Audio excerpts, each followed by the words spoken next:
Boleh Pak Wid? Ya. Oh, boleh iya, ya. Pak. Oke. Pak Iim, Pak Witya mohon izin, bagaimana cara mengkondisikan siswa baru yang pernah ke sekolah, kan sekarang kan udah PPDB kan langsung di rumah.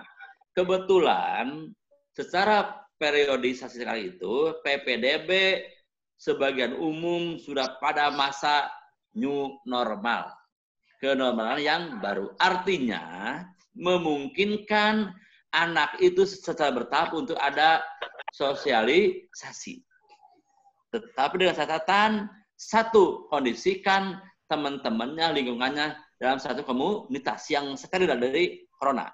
Kedua, tetap memakai protokol kesehatan. Nah, yang ketiga adalah ini, kalau dengan anak tetangga tidak mungkin untuk bergaul, maka tidak ada pilihan lain kecuali, ingin kata Pak Wiwi, semua anggota keluarga, ayah, ibu, saudara, kakak atau nenek harus melibatkan diri sebagai peer, sebagai teman bermain anak. Makanya dalam salah satu panduan itu yang kami buat di kantor adalah salah satu tugas dalam PJJ adalah guru membuat tugas yang mendorong terjadinya kolaborasi antara anak dan orang tua. Yang kedua adalah teman-teman nanti dalam PJ itu buatlah tugas yang banyak mendorong anak melakukan permainan. Sebab secara psikologis bermain dengan lingkungan, dengan keluarga adalah sebagai bentuk copying, meniru. Coba kalau anak itu hanya di rumah kan hanya ada ayah, ibu, nenek, ayah, ibu, kakak. Berarti sumber copyingnya adalah hanya bertiga. Tapi kalau kita makin luas ke sekolah kan ada teman sebaya, ada yang pendiam, ada yang pemalu dan sebagainya. Itu akan menjadi sumber untuk dia ada proses copying, meniru gitu. Nah, jadi ibu-ibu bagi yang kebetulan belum memungkinkan ada di sekolah untuk PPDB ini, untuk pembelajaran baru itu, maka mau tidak mau semua anggota keluarga harus mengorbankan diri untuk terlibat full dengan anak itu. Yang kedua, secara bertahap tanamkan bahwa belajar adalah aktivitas yang menyenangkan. Kedua, belajar bisa terjadi di rumah dan di keluarga. Apa kuncinya untuk itu? Maka berikan tugas yang menyenangkan, tidak memberatkan. Itu mungkin ya dari Pak itu dah, dari Pak Im ya, dari setting itu mungkin Pak Wid bisa mungkin menambahkan dari best practice-nya sebagai seorang guru gitu. Ya, terima kasih. Menyambung saja dari yang disampaikan Pak Ais, bagi anak-anak yang belum pernah atau siswa baru ya, yang baru masuk, tadi sudah diberikan beberapa tips oleh Pak Ais bagaimana mengasesmen apa yang disukai oleh anak, apa yang tidak disukai oleh anak salah satunya. Itu yang menjadi dasar kita nanti dalam menyusun program. Nah, dengan kondisi begini, maka aktivitas orang tua, aktivitas keluarga ini dapat menjadi landasan, dapat menjadi dasar, dapat menjadi media bagi anak dalam mengikuti proses pembelajaran jarak jauh yang diberikan oleh guru. Sehingga keterlibatan anak dalam setiap aktivitas yang dilakukan oleh anggota keluarga di rumah itu menjadi bagian dari proses pembelajaran. Bukan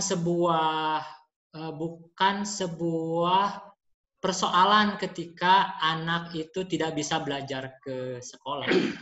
Karena aktivitas yang dilakukan bersama anggota keluarga, baik dengan ayah, ibu, kakak, adik, itu bagian dari proses pembelajaran.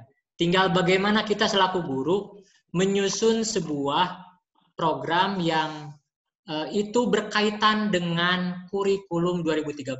Tadi yang disampaikan oleh Pak Ais, pembelajaran jarak jauh ini tidak terlepas dari kurikulum. Hanya cara yang diajarkan itu berlandaskan kepada kurikulum dan media yang dilakukan adalah aktivitas bersama keluarga. Tadi sudah disampaikan oleh Pak Ais, pembelajaran itu harus menyenangkan. Anak tidak sedang merasa belajar dan pembelajaran itu menjadi lebih fungsional, menjadi bagian dari keterampilan lain yang itu bisa manfaat untuk dirinya sendiri, life skill. Bukan hanya soal baca tulis hitung, tetapi juga aktivitas-aktivitas yang bermakna yang menjadi bekal untuk dirinya beraktivitas sehari-hari. Ada hal lain yang ingin saya sampaikan di sini. Saya mengajak selaku wasekjen nih sekarang Pak Ais, bukan selaku narasumber. Kepada Bapak Ibu peserta yang hadir di sini untuk mensosialisasikan kepada rekan-rekan guru, kepala sekolah, pengawas di tempat Bapak Ibu semua untuk mengisi pendataan dan pendaftaran anggota IGPKHI.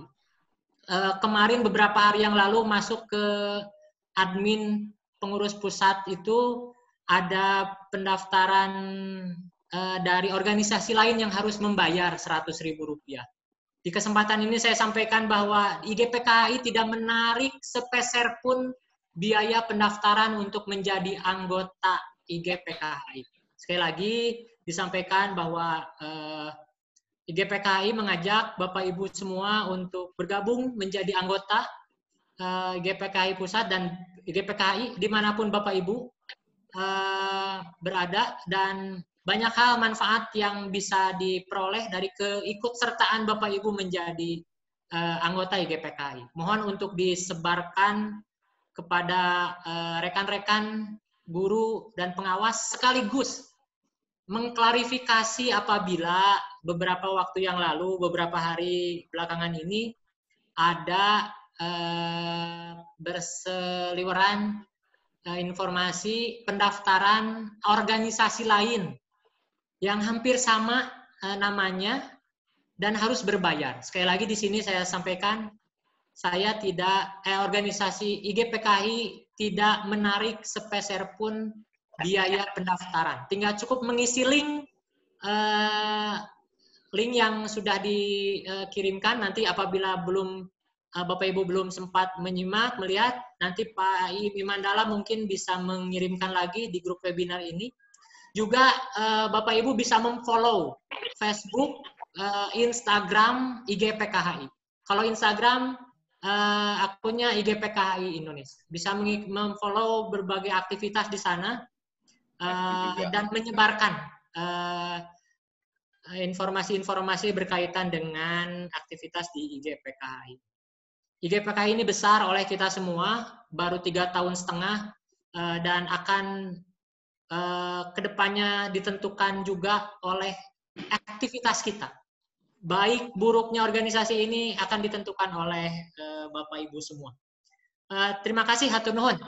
Pak Im, enggak. Terima kasih para narasumber. Sepertinya ini ada satu pertanyaan terakhir, karena waktu kita terbatas sekali ini.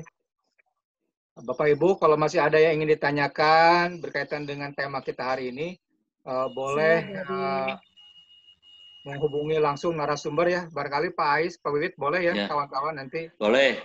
Pak Im, Pak Im nyunggu waktu 1 menit Pak Im. Ya bentar Pak. Ini ada boleh. Ada pertanyaan terakhir nih sepertinya dari Pak. Oh iya. Dari Jawa Timur ini. Selamat bergabung Pak Ketua Jatim. Pertanyaan beliau berkaitan dengan tupoksi kepala sekolah tentang kewirausahaan di masa pandemi ini seperti apa nih? Bagaimana menjalankan tupoksi tersebut di masa pandemi?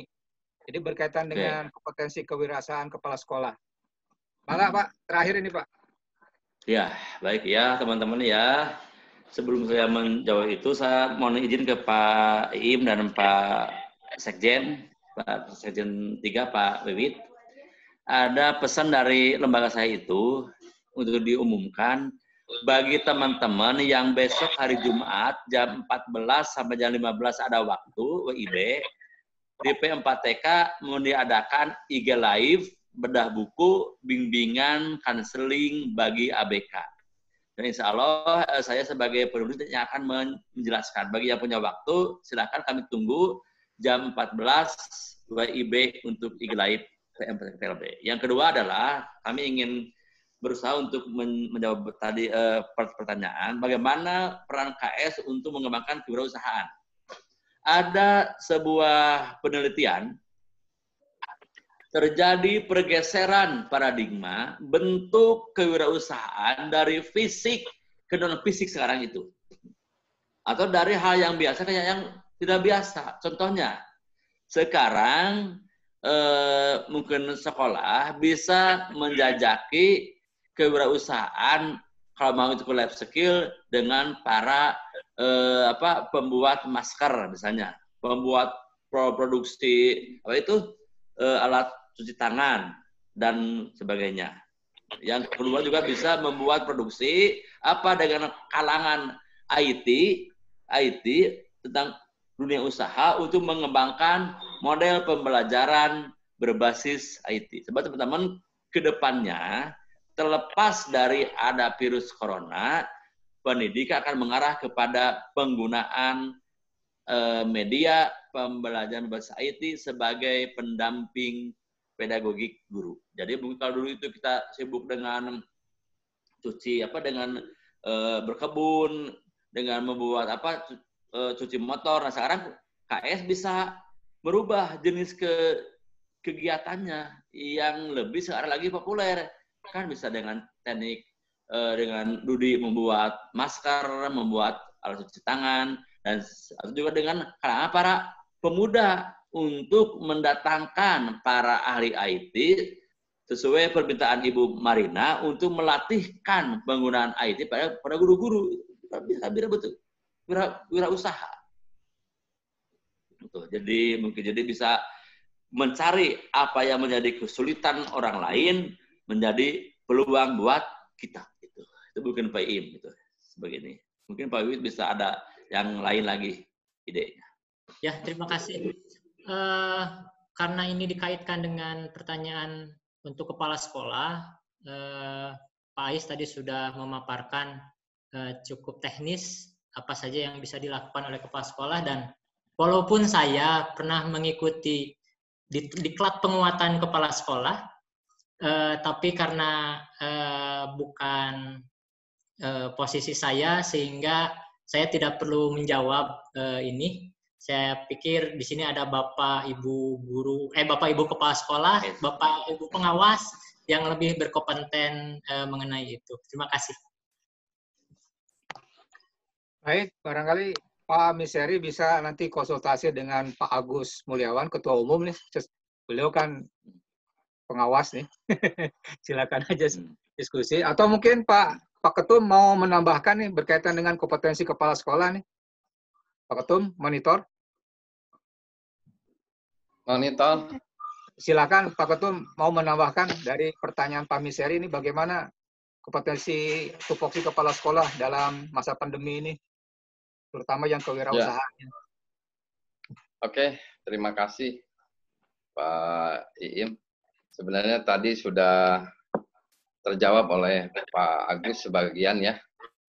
Namun apabila kita baca literatur sekarang ini, kompetensi kepala sekolah di bidang kewirausahaan itu tidak hanya terfokus pada membuat produk dan menjual, tetapi lebih kepada mentalitas kepala sekolah agar sekolah itu tetap bisa mandiri, bisa terus melaksanakan program-programnya tanpa banyak bantuan dari pihak-pihak untuk mensukseskan pembelajaran. Saya kira Pak Miseri sudah mengikuti apa yang namanya diklatnya. Sudah ya kan Pak? Nah, kalau kompetensi kepala sekolah di bidang kewirausahaan itu pasti juga sudah pernah dibahas masalah itu. Tapi secara garis besar seperti itu Pak. Bagus-bagusnya maksud saya kewirausahaan itu banyak contoh di SLB yang sudah bisa mengadakan semacam pameran lukisan hasil anak atau produk-produk itu juga sudah menunjukkan bahwa sekolah itu adalah sekolah yang dipimpin oleh kepala sekolah yang memiliki kemampuan di bidang wirausaha. Saya kira itu Pak Miseri. Mungkin nanti ada juga teman-teman saya yang jadi kepala sekolah, ada Bu Ketum, Bu Bendung, ada Bu Isyaris, kepala sekolah. Mungkin bisa menjawab, bisa menambah. Monggo silahkan. Pasti tidak puas. Mudah-mudahan nanti bisa berlanjut.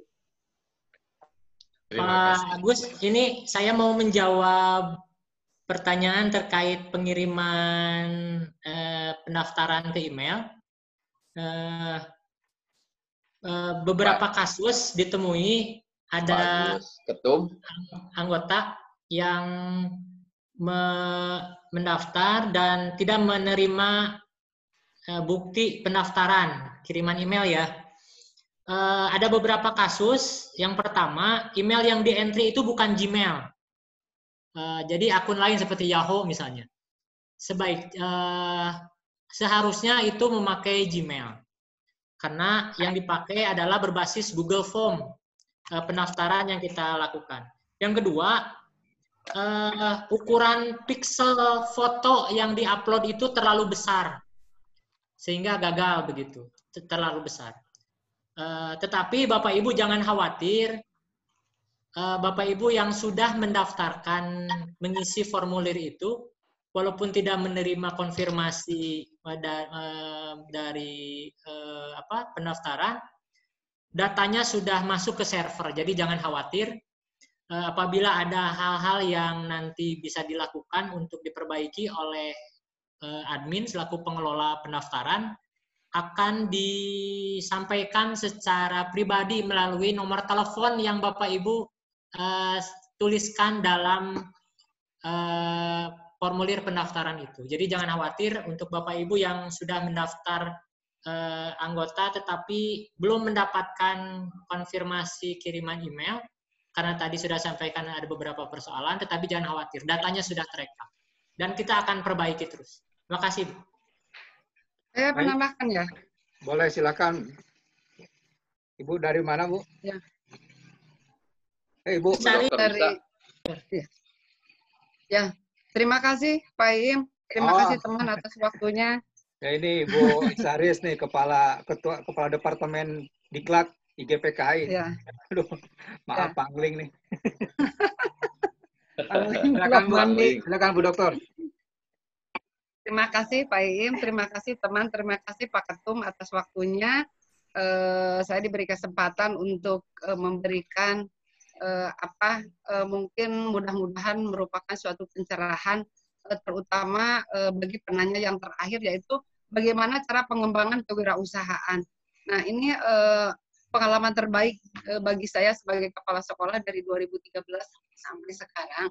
Sebenarnya kompetensi kewirausahaan adalah salah satu kompetensi yang harus dimiliki oleh kepala sekolah. Wajib, kalau menurut saya itu wajib karena pada akhirnya kepala sekolah itu harus bisa setelah tamat sekolah itu anak berkebutuhan itu harus mandiri. Nah, memang betul apa yang dikatakan Pak Ketum. Sebenarnya esensi dari kewirausahaan itu memang tidak semata-mata langsung ke masalah jual beli atau secara materi ya. Yang pada dasarnya esensinya kewirausahaan atau kompetensi entrepreneur itu, nilai-nilai yang terkandung di dalamnya itu, kepala sekolah itu harus bisa memunculkan atau menanamkan jiwa kewirausahaan, yaitu pantang menyerah, bekerja keras, disiplin, nah seperti itu. Itu adalah nilai-nilai yang terkandung di dalam kompetensi kewirausahaan atau entrepreneur. Namun di balik itu, jika kepala sekolah sudah bisa menanamkan nilai-nilai itu kepada gurunya dan gurunya sudah bisa menginternalisasi melalui pembelajaran kepada peserta didiknya, insya Allah masalah materi atau cara yang menghasilkan materi itu akan mengiringi seperti itu. Contoh pengalaman baik di yayasan saya itu, saya selalu mengajarkan kepada guru-guru itu selalu menanamkan nilai-nilai tersebut itu, dan alhamdulillah mulai dari misalnya pelajaran matematika. Nah, nanti diarahkan bagaimana anak tunagrahita sedang ataupun tunagrahita ringan, misalnya yang tadinya tidak bisa melipat sampai jadi bisa melipat, dan akhirnya nanti akan berbuahkan hasil menjadi suatu kantong atau tempat wadah-wadah goreng-gorengan seperti itu. Nah, nanti kan akhirnya dari guru yang gigih mengajarkan kepada anak melipat sampai menjadikan suatu produk, dan akhirnya mengiringilah suatu jual beli atau menghasilkan suatu materi. Nah, itu. Dan seperti tadi Pak Is katakan, nah, kami sudah berhasil juga dengan cuci setim motor, dengan adanya program Taman Vokasi Inklusif berbasis vokasi. Nah, yang salah satunya di kegiatan belajar mengajar dari rumah berbasis vokasi dengan memberikan 2 polybag, dan alhamdulillah 70% kami berhasil menghasilkan tanaman yang dihasilkan oleh anak-anak di rumah bekerjasama dengan orang tuanya.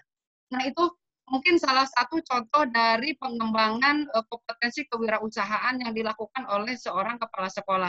Insya Allah mungkin di webinar yang lainnya nanti di kegiatan seperti ini selanjutnya, Pak Iim dan saya akan merencanakan kegiatan yang lebih lanjut. Insya Allah saya akan memberikan best practice saya untuk materi nanti Pak Iim yang akan mengaturnya. Seperti itu saja, mungkin sederhana, mudah-mudahan bermanfaat bagi Ibu Bapak Kepala Sekolah. Mohon maaf jika kurang berkenan. Itu saja. Bila taufiq wal hidayah. Wassalamualaikum warahmatullahi wabarakatuh. Waalaikumsalam warahmatullahi wabarakatuh. Terima kasih, Thais, Kuis, sudah bergabung. Baik, sepertinya waktu kita sudah mepet nih, terakhir. Karena jatahnya sebetulnya sampai jam 16.00 waktu Indonesia Barat. Tapi ini terakhir, sekaligus untuk menutup kegiatan acara ini, kami mohon Bapak Ketua Umum, Pak Agus Mulyawan, tadi kan sudah membuka, maka sekarang harus bertanggung jawab menutup acara kita hari ini. Mohon dengan hormat, kami persilakan Pak Ketua. Oke, Assalamualaikum warahmatullahi wabarakatuh. Sekali lagi, hari ini saya merasa sangat senang sekali karena begitu hebat antusias peserta di webinar ini yang sangat dinamis. Namun sebelumnya kita berikan dulu aplaus untuk kedua narasumber kita yang begitu hebat, telah memberikan kepuasan tersendiri buat semua peserta. Oke, Bapak dan Ibu, yang kedua, ini semua hasil kerja keras dari teman-teman panitia. Di belakang saya terselenggaranya acara ini ada Pak Iim. Tepuk tangan untuk Pak Iim dulu, Pak Iim Imandala. Kemudian juga ada Pak Wiwit, tentu sebagai narasumber. Kemudian juga ada Bu Nani. Sekarang masih bergabung tidak? Bu Nani, halo. Sepertinya Bu Nani sudah live. Oh, live. Sudah live, Pak. Oh iya. Di belakang saya juga ada Bu Isaris yang tadi bicara. Yang ikut men-setting webinar ini. Terima kasih kepada teman-teman yang sudah berusaha keras sehingga webinar ini dapat terlaksana dengan sukses. Saya bilang sukses karena memang ini kita melebihi kuota ya, dari yang tadinya hanya 5 kuota, sekarang ini yang masuk 60 ya Pak Wiwit ya. 61. 61. Wah, ini hebat. Berikan apresiasi dari saya. Kemudian yang kedua, mengenai materi hari ini, Bapak dan Ibu, sekali lagi saya ingin hasil ini Bapak dan Ibu semua harus bisa mendiseminasikan ke teman-teman di daerah supaya berbagi ilmu. Dan sekali lagi untuk yang sudah mengikuti untuk gelombang kedua, ketiga dan seterusnya, berikan kesempatan kepada teman-teman kita yang lain supaya bisa merasakan manfaatnya dari organisasi kita IGPKH. Kemudian materi ini memang banyak keluhan dari orang tua ketika anak itu harus tetap di rumah. Dan ini sangat mengesalkan bagi mereka orang tua. Kemudian orang tua juga, mereka anak-anak berkebutuhan khusus, siswa kita, ini pada umumnya berasal dari keluarga yang ekonomi lemah ke bawah. Itu artinya bahwa mereka kemampuan IT-nya sangat terbatas. Namun walaupun begitu, saya berharap karena guru SLB ini, guru pendidikan khusus ini mentalnya, semangatnya dan kompetensinya, saya yakin banyak jalan menuju Roma supaya tetap anak berkebutuhan khusus, anak-anak kita tetap ikut belajar, tetap melakukan kegiatan pembelajaran tanpa harus terus menyusahkan keluarganya. Jadi, kalaupun misalnya tidak punya HP, tidak punya ini untuk alat komunikasi, apa boleh buat? Kita harus visit home. Atau memang orang tua dipanggil ke sekolah, ke guru untuk mendapatkan program apa yang harus dilakukan anak-anak di rumah. Kalau memang kata Pak Ais tadi, ini tidak bisa, itu tidak bisa, cukup berdoa saja supaya tetap ada silaturahmi. Nah, ini yang penting. Kenapa webinar mengambil tema melalui PJJ maupun di saat new normal, karena memang kebanyakan ketika wabah ini menerpa kita, anak-anak berkebutuhan khusus pada umumnya, siswa SLB pada umumnya tidak bergerak sama sekali pada awalnya. Namun berbagai cara diupayakan sehingga terjadilah apa yang disebut dengan BDR, belajar dari rumah dan belajar dengan pola yang rencana webinar. Bukan webinar, new normal maksud saya. Kemudian Bapak dan Ibu, saya ingin sampaikan bahwa anak berkebutuhan khusus di Indonesia, APK, APM, ABK-nya, angka partisipasi kasar dan angka partisipasi murni anak berkebutuhan khusus secara umum di Indonesia ini baru mencapai sekitar 7% saja. Jadi artinya masih banyak anak-anak berkebutuhan khusus usia sekolah yang belum bersekolah, baik itu di SLB maupun di sekolah-sekolah yang penyelenggara pendidikan inklusif. Kenapa harus di SLB? Kenapa harus di program inklusif? Karena kalau anak-anak berkebutuhan khusus bersekolah di sekolah umum, maka itu tidak layak dan tidak bermutu. Karena yang bermutu belajar untuk anak berkebutuhan khusus itu, kalau tidak di SLB, yaitu harus di inklusif. Sekolah penyelenggara pendidikan inklusif. Nah, itu yang dihitung oleh kami, sehingga tadi, baru sekitar 7%. Ketika bicara angka partisipasi ini 7%, maka kita selaku orang-orang yang paham mengenai itu, turut berdosa. Karena masih banyak anak berkebutuhan khusus usia sekolah belum bersekolah. Ini sudah dibuktikan di beberapa daerah, terutama di Cianjur.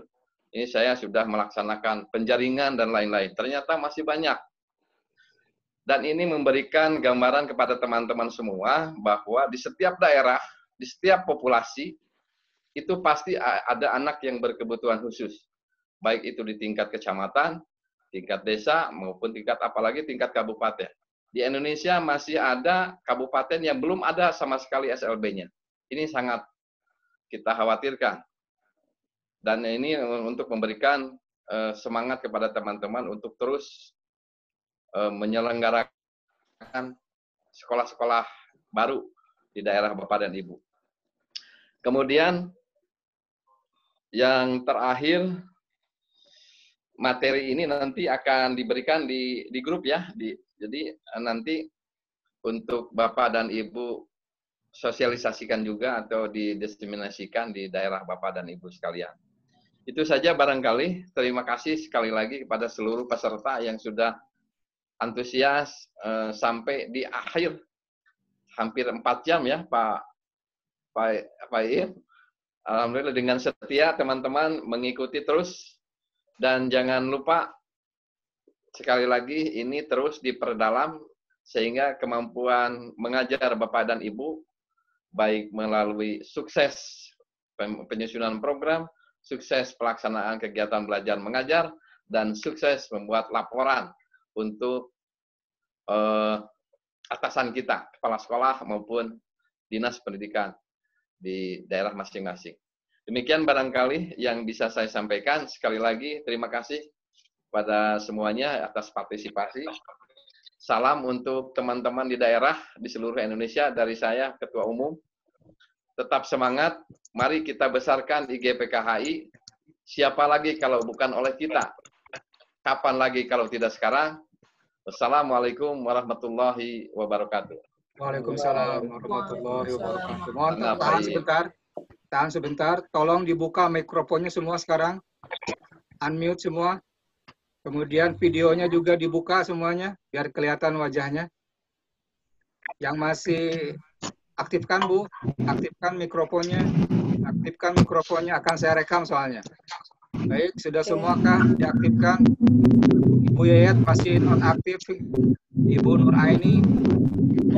Mas Jafar Sidik, tolong diaktifkan mikrofonnya. Pak Ahmad Damianto, tolong aktifkan. Tolong aktifkan semua mikrofonnya dan videonya, biar kelihatan wajahnya. Mau saya rekam, Bapak Ibu. Oke, tahan. Lambaikan tangannya semuanya, tahan. Lambaikan tangannya semuanya, tahan. Tahan. Terus lambaikan. Oke, lambaikan tangannya. Ini Siap. Ibu Mahti Jariah kemana nih? Menghilang. Ibu Yeyet, mana nih? Tahan. Masih saya rekam. Masih saya rekam. Oke, masih saya rekam. Tahan. Baik, terima kasih Bapak Ibu sekalian atas partisipasinya. Sekali lagi terima kasih dan mohon maaf. Ada tambahan Pak Iim? Ya. Ada tambahan Pak Iim? Silakan Pak Ketua. Ya. Oke, sama-sama kita bikin yel-yel ya. Yang pertama kalau saya bilang IGPKHI, yang pertama yes. Yang kedua IGPKHI bisa. Yang ketiga IGPKHI ya. Oke. 1, 2, 3. IGPKHI. Yes. Ulang. Kompak ya. Kompak. IGPKHI. Yes. IGPKHI. Bisa. IGPKHI. Ya. Oke. Susah Walaupun tidak kompak, lumayan. Oke. Baik, terima kasih. Sekali lagi terima kasih para narasumber, Pak Ais, Pak Agus Irwasensus, Pak Wiwit, dan semuanya Bapak Ibu sekalian. Sampai jumpa lagi di acara seminar berikutnya dari IGPKHI. Terima kasih, mohon maaf. Assalamualaikum warahmatullahi wabarakatuh. Waalaikumsalam warahmatullahi wabarakatuh. Saya langsung close ya. Ini otomatis akan mati. Kalau mau langsung ngobrol, mangga. Nggak bisa, Ngobrol Pak. santai Izin saja. ya, terima kasih semuanya. Pamit. Assalamualaikum warahmatullahi wabarakatuh. Waalaikumsalam warahmatullahi wabarakatuh.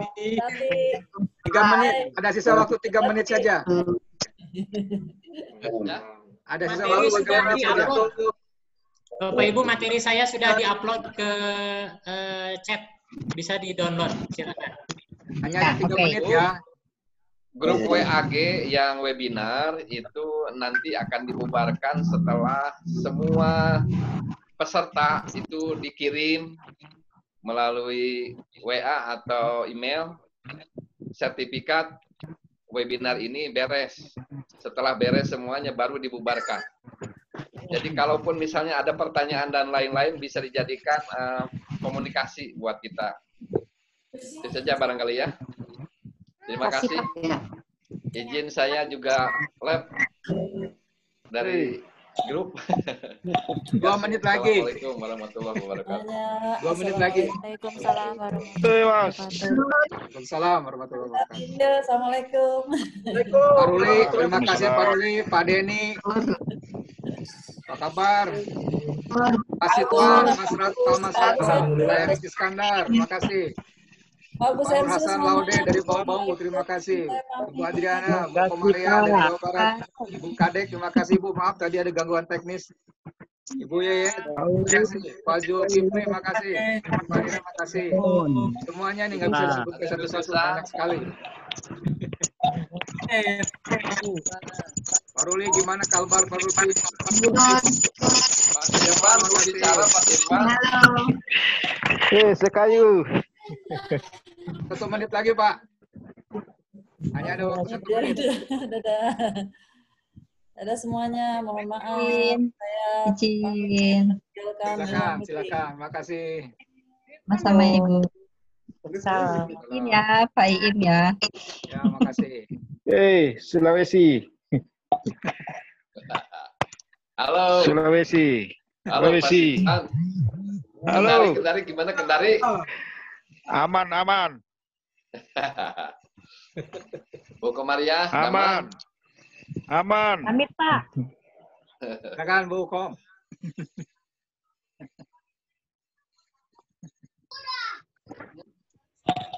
Mas Ratu.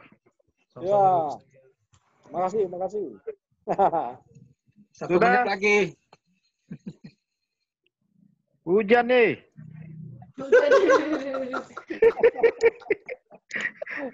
Hujan.